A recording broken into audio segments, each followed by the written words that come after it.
দিনটা ছিল অষ্টমীর সকাল। আমি সকাল সকাল স্নান সেরে শাড়ি পরে নিই। আর অষ্টমীতে শাড়ি না পরে বের হলে মনে হয় না পুজো পুজো। আমি অবশ্য অঞ্জলি দিতে পারবো না, আমাদের কাল ওষুধ চলছে। তাও ভাবলাম শাড়ি পরে বের হই। আর আমি নিজের টাকায় বানিয়েছিলাম একটা চিক আর একটা কানের দুল। এগুলো আমি বানিয়েছিলাম প্রায় 1 বছর হয়েই গেল। আগে কখনো পরা হয়নি, তাই ভাবলাম আমি আজকের দিনটাতেই পরি। অল্প অল্প টাকা জমিয়ে নিজের ইচ্ছাগুলো, নিজের আশাগুলো নিজে পূরণ করার একটা যে আনন্দ, সেটা তারাই বুঝবে যারা নিজের ইচ্ছাগুলো, নিজের আশাগুলো নিজেরাই পূরণ করে। নিজের টাকায় বানানো জিনিসগুলো পরবো বলে এতটাই খুশি ছিলাম যে কানের বক্সটা খুলতে খুলতেই কানের বক্সটা ভেঙে দিই। কানেরটা অনেকটাই ছোট, কিন্তু আমার অনেক পছন্দের। তারপর আমি অনেক যত্ন সহকারে কানেরটা আমি পরি। এই ছোট কানেরটা কার কাছে কেমন লেগেছে তা আমি জানি না, কিন্তু আমার কাছে খুবই ভালো লেগেছে।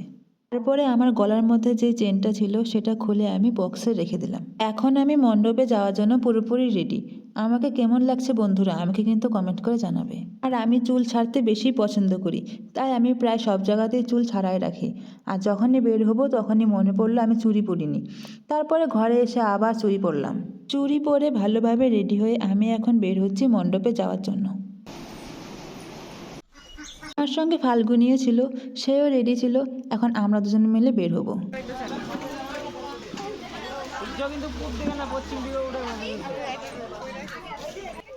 আয় আয় আয় সুন্দরী আয়।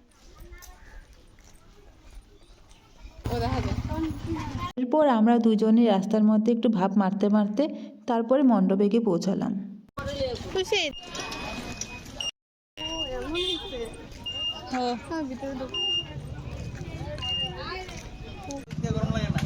আর অষ্টমীর দিন প্রচুর গরম ছিল, তাই আমরা মণ্ডপে বেশি টাইম থাকি নাই।